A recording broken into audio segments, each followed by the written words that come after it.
Bumaba talaga yung mga views ng PBT members ngayon simula nung wala na si Chris na sa poder nila. Magandang araw sa inyong lahat, no? So sa videong ito, sa mga gustong malaman kung ano na yung magkano, yung estimated na sasahurin ng dalawang magkakapatid sa PB Team dito sa YouTube, walang iba kundi si Mang Ili at si Sir Ralph, para sa inyo ang videong ito. Bago tayo magsimula, kung gusto niyo ng mga ganitong video, subscribe my YouTube channel at i-like itong video at maraming salamat po.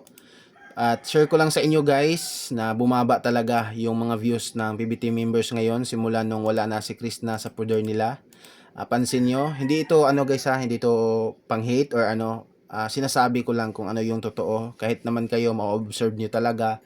Ayan, kadalasan talaga sa mga views nila ngayong buwan ng Mayo, minsan na lang lumalagpas ng 50,000, 40,000, no? Iba noong ano, last month nung panahong nasa sa kanila pa si Chris na, kasi minsan talaga yung views sobrang laki ng mga views nila nung time na yon. Minsan umaabot ng 100,000, may ilan na ano, 200. 90,000, 80,000, nandyan talaga yung ano, maximum. Pero ngayon, nasa 40, 37, 30 plus thousand na lang yung mga views nila. So, iba talaga yung hatak ni Chris na. Pero hindi natin alam, hindi naman ito maging permanente. May mga panahon talaga na ganito. So, pero may dadating din ang panahon na makakabangon ulit yung views nila. So, ayun dito natin masasabi talaga na madami din talagang hindi nagustuhan yung pangyayari. At ayun, mas ano pa mas malaki pa yung views ni Chris na dito sa ibang PBT members ngayon. Pero ganyan talaga, hindi naman talaga lagi papabor sa iyo yung ano, papabor sa iyo yung panahon. Pero ayan, congrats kay Chris na. At sige, dami ko ng satsat guys, no. Pero sure ko lang na magkaiba talaga kasi nung isang buwan may ginawa din akong ano, nung nasa kanila pa si Chris na, may ginawa din akong kung katulad nitong video at sobrang laki talaga. So dito sa ating topic, expected na talaga na bababa din yung estimated na sahod nila kasi bumaba din yung views nila para sa buwan na ito. So dito na tayo sa topic. Dito tayo kay una kay Sir Ralph. So si Sir Ralph guys, for the last 13 days ang YouTube channel ni Sir Ralph may nadagdag lang ito na 1,800 na subscribers. So ito lang po yung nadagdag, no, na subscribers niya for the last 30 days, 1,800. At sa usapang views for the last 30 days, 1.5 million for the last 30 days. Ito yung nadagdag sa kanyang YouTube channel. At dito na tayo sa sahod kasi ito naman talaga yung topic natin. Bago tayo punta sa estimated talaga niya sa sahurin sa ngayong buwan ng Mayo, punta muna tayo dito sa kita niya sa isang araw para sa buwan, ngayong buwan ng Mayo. Ayan, nakikita niyo yan, daily average. Ito po yung estimated na kinikita or pumapasok na kita sa YouTube channel niya. Ayan, si Sir Ralph nag-daily average ng $199. So, i-convert natin yan into Philippine Peso. Nang sa ganun is malaman natin, no? Mag-calculate tayo. 199 times 59. So, ayan. Ito po yung estimated na kita ni Sir Ralph sa isang araw sa buwan ng Mayo. Ayan, sa kanyang YouTube channel. 11,741 pesos. So, ayun. Arawan yun guys sa isang araw. Tapos punta naman tayo dito sa weekly. Kumbaga itong weekly is, ito yung estimated na kinikita ni Sir Ralph sa isang linggo sa buwan ng Mayo. $966. So, 966 times 59. Ayan.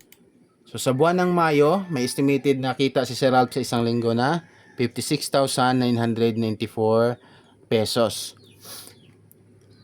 At bago tayo pumunta sa monthly talaga, meron pa kasi dito, isali na lang din natin. Ayan, last 14 days. Ano na tayo ngayon? 20. So 14 days, ano ito? 20 na tayo ngayon, ginawa ko itong video. So ano ito, itong survey na ito, simula ito nung May 6. Ano ba? May 7 itong survey na ito. Yan, last 14 days ang estimated na pumasok na kita sa kanyang YouTube channel for the last 14 days ay $2,400. So 2,400 times 59. Ayan, ito po yung estimated na pumasok na kita sa YouTube channel ni Sir Ralph for the last 14 days, 141,600 pesos. So ayan. So dito na tayo sa ating topic talaga na kumbaga ito yung total sa lahat. Ito makikita nyo. Ayan, monthly estimated earnings niya. So si Ralph, bumaba talaga guys. Bumaba yung ano niya. Kung gusto nyo yung mapanood kung ano talaga yung estimated na sinahod nila last month nung si Chris na is nasa video pa nila, click nyo lang dahil nag-video naman ako nun. So dito, yung monthly estimated earnings ni Sir Ralph ngayong buwan ng Mayo ay $6,000. So 6,000 times 59. So yan, ito po. Ito po yung bumaba talaga, malaki din yung binaba, guys. Kasi matatandaan ko ano ito nung nakaraang buwan, ano yung estimated na sinasahod nila. Parang 500,000. Basta 400, malapit nang mag 500,000 yung estimated na sahod nila. Bumaba talaga, no? So, ito po yung estimated na sasahurin ni Sir Ralph ngayong buwan ng Mayo, 354,000 pesos. So, ayan, congratulations kay Sir Ralph, no? At tapos na tayo dito sa kay Sir Ralph, siyempre punta na tayo dito sa kanyang kapatid na si Mang Ili. For the last 30 days, nadagdagan yung YouTube channel ni Mang Ili ng 1,000 subscribers. At dito naman sa views, for the last 30 days, nadagdagan yung YouTube channel niya ng 912,000. Dito naman tayo sa sahod. Dito sa daily average, kumbaga kita ni Mang Ili sa isang araw sa buwan ng Mayo, si Mang Ili nag-daily average ng 122,000. 122,000 times 59. So ayan, ito po yung estimated, 7,198 pesos. Ito yung estimated nakita ni Mang Ili sa isang araw sa buwan ng Mayo. Punta na tayo dito sa weekly average. Kumbaga kita ni Mang Ili sa isang linggo sa buwan ng Mayo. Ayan, si Mang Ili nag-weekly average ng $1,300. So, i-convert din natin, 1,300 times 59. Ayan, ito po yung estimated na sahod niya sa isang linggo para sa buwan ng Mayo, 76,700 pesos. At for the last 14 days, simula nung survey na ito, simula nung May 7, kasi 20 na tayo ngayon. Ayan, for the last 13 days, may estimated na pumasok na kita sa kanyang channel na $2,200. 2,200 times 59. So yan, ito po yung estimated, 129,800 pesos for the last 14 days po ito, ha. Tapos punta na talaga dito yung final talaga na estimated, yung monthly, kumbaga ito talaga yung estimated na sasahurin ni Mang Ili ngayong buwan ng Mayo, $3,600. 3,600 times 59. Ayan. So yan, ito po yung estimated, 212,400 pesos na sasahurin ni Mang Ili ngayong buwan ng Mayo. So yan, again, congratulations sa magkapatid ito, no. So bumaba talaga, guys, yung YouTube channel nila sa usapang views at sa usapang nadadagdag na views for the last 30 days at nadadagdag na subscribers. 'Di ba? Pansin niyo, kahit naman kayo bisitahin niyo yung YouTube channel nila, iba talaga yung pero ayan, 'di ba? Minsan na lang talaga lalagpas ng 50, may 60, 30, ayan. May 71, yung mga ganun. Iba talaga nung time na nandyan pa si Krishna sa poder nila. Grabe din kasi yung hatak ni Krishna. So ayun, pero hindi naman maging permanente ito, 'di ba?